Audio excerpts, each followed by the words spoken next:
The sun hasn't even crested the horizon yet, but the battle for your soul is already being lost. Most people don't realize it, but the trajectory of their entire life, their wealth, their health, and their peace, is decided in the first 30 minutes after they open their eyes.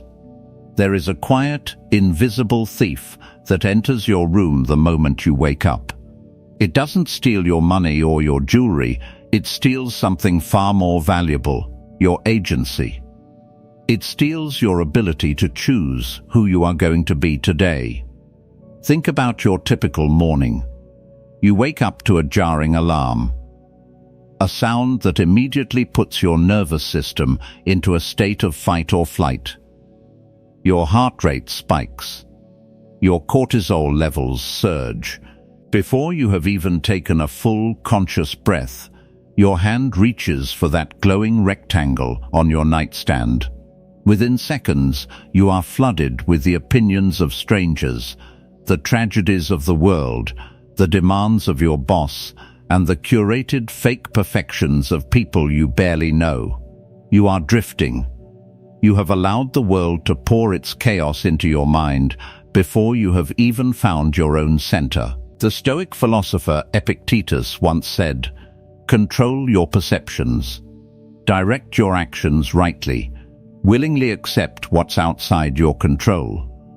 But let's be honest. How can you control your perceptions when you've handed the keys to your mind to an algorithm at 6:15 am? How can you direct your actions when you are reacting to an email that annoyed you or a headline that scared you? You are not living, you are responding. You are not building, you are defending. This is what we call the drift. It is a state of moving through your life without a rudder, pushed by the currents of habit and external pressure. Most people spend their entire lives in the drift.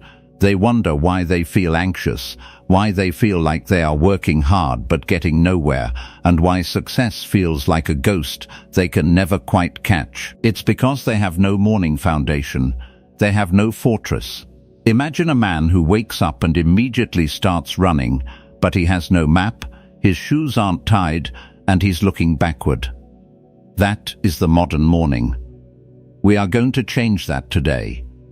We aren't talking about morning routines that require a 3-hour ritual of ice baths and complex journals. We are talking about 5 specific ancient Stoic shifts that act as an anchor. These shifts stop the drift and ensure that you win the first 30 minutes. Because when you win the first 30 minutes, you win the day. And when you win enough days, you win your life. I want you to be honest with yourself right now. Look back at the last 7 days. How many of those mornings did you actually own? How many of those mornings were you the architect of your own thoughts? If the answer is none, don't feel guilt. Feel a sense of urgency. The version of you that achieves your biggest dreams cannot exist in a state of drift. That version of you requires a mind that is disciplined, a spirit that is calm, and a will that is ironclad. Before we reveal the first lesson, the secret of the Inner Citadel, I want you to make a silent pact with yourself. This isn't just another video to play in the background while you do something else. This is a manual for a new way of existing. If you are ready to stop being a spectator and start being the commander, prove it to yourself. Stay with me, because the first shift we are about to cover is the only thing standing between you and a life of total reactivity. If you said yes, then you have already taken the first step toward reclaiming your territory. You have moved from a passive observer to an active participant. The first secret to winning the first 30 minutes is a principle that sustained the most powerful man in the world, the Inner Citadel.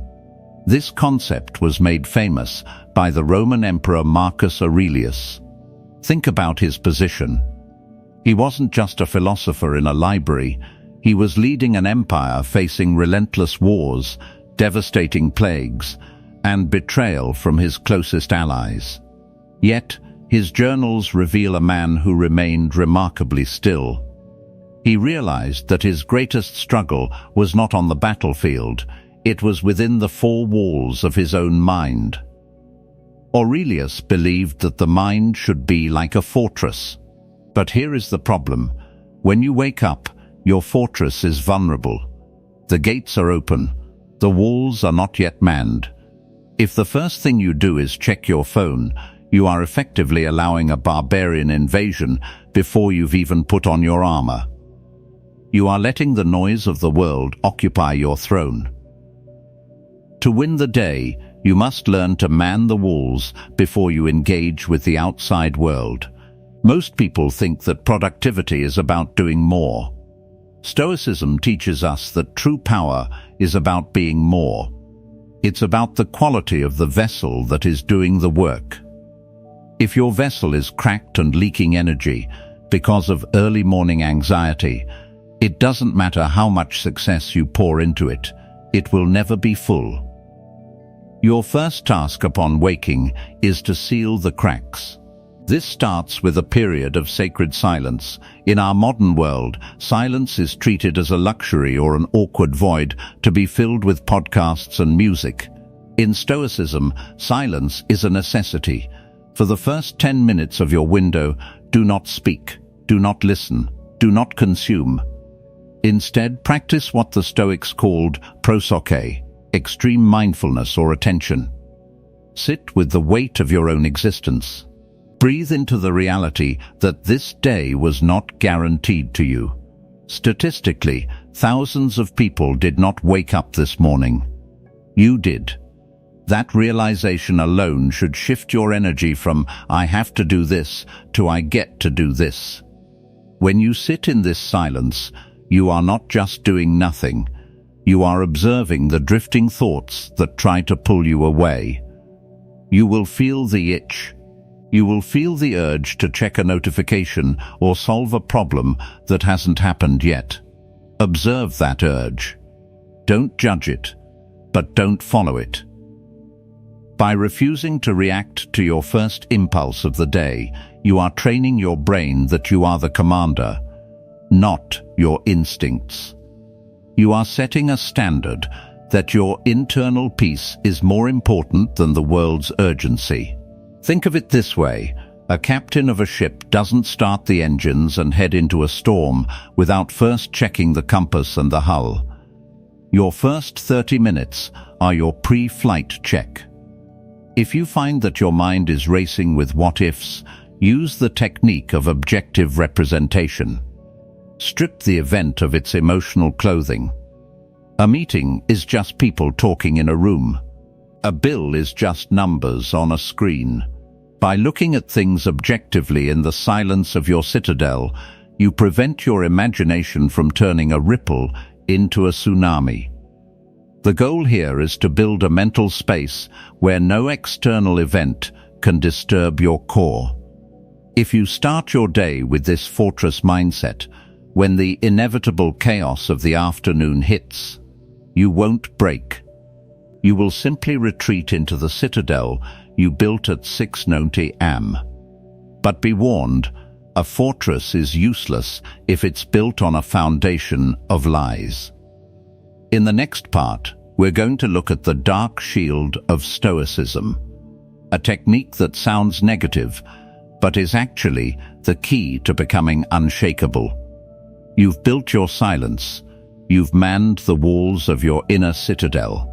Now, it's time to equip yourself with the most powerful psychological armor known to man.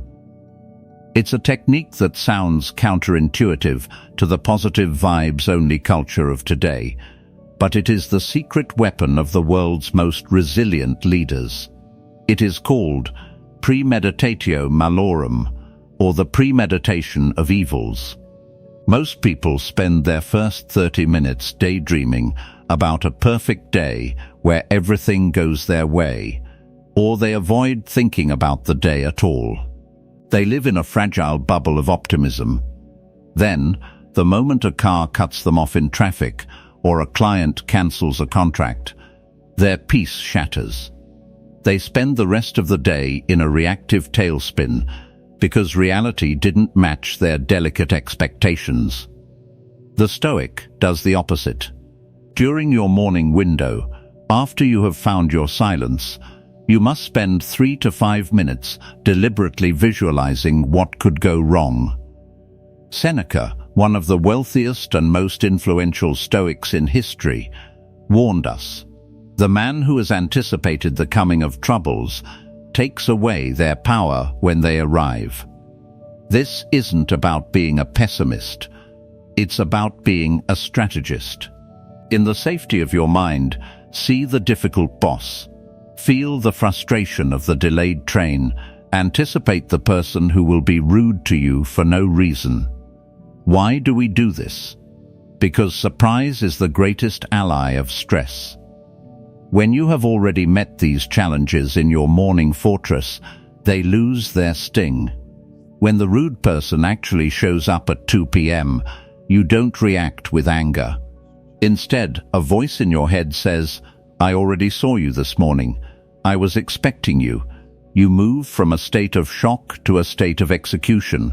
You remain the master of your emotions because you refuse to be naive. Psychologically, this is known as mental callousing. Just as lifting weights creates physical micro-tears that heal back stronger, visualizing daily adversities creates a mental resilience that makes you unshakable. You are training your brain to realize that while you cannot control the weather, the traffic, or the temperaments of others, you have absolute sovereignty over your response. But there is a secondary effect to this practice that most people miss: extreme gratitude. When you visualize losing the things you value, your health, your job, your peace, you look around your room in those first 30 minutes and realize how much you actually have. You stop taking the normal parts of your life for granted.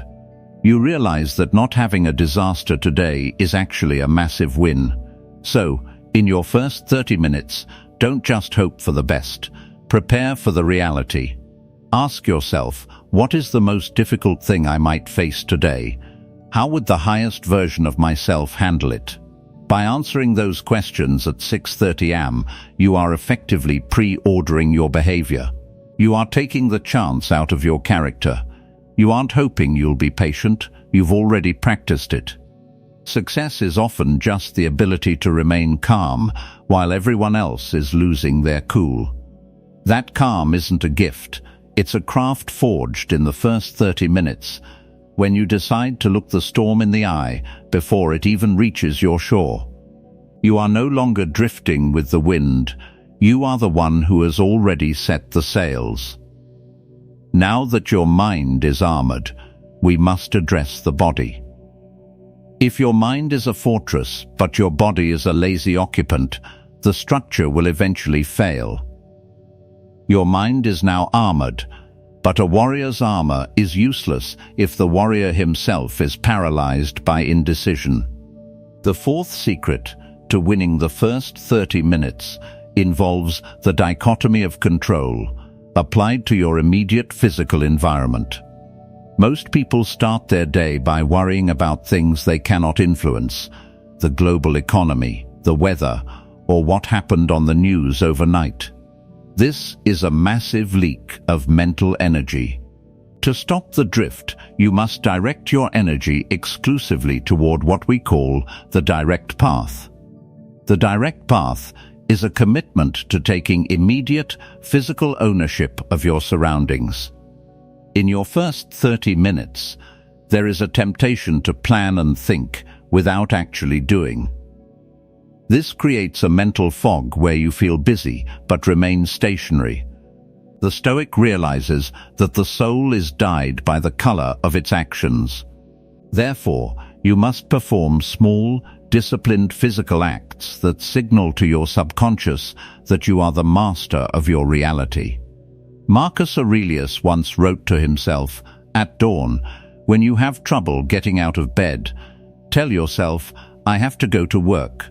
As a human being, is this what I was created for?" To huddle under the blankets and stay warm? He wasn't talking about his job as an emperor. He was talking about the job of being a disciplined person. To win your morning, you must find a hard task within those first 30 minutes and execute it without debate. This isn't about complexity. It could be as simple as making your bed with military precision, completing a set of uncomfortable physical movements, or even standing in the cold morning air for 2 minutes. Why does this matter? Because every time you choose the direct path over the comfortable path in the morning, you are killing the procrastinator inside you. You are building a momentum of yes.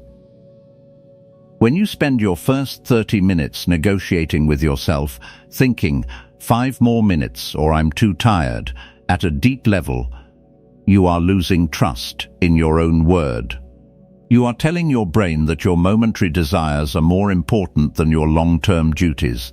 But when you move with directness, you are practicing arit, or moral excellence.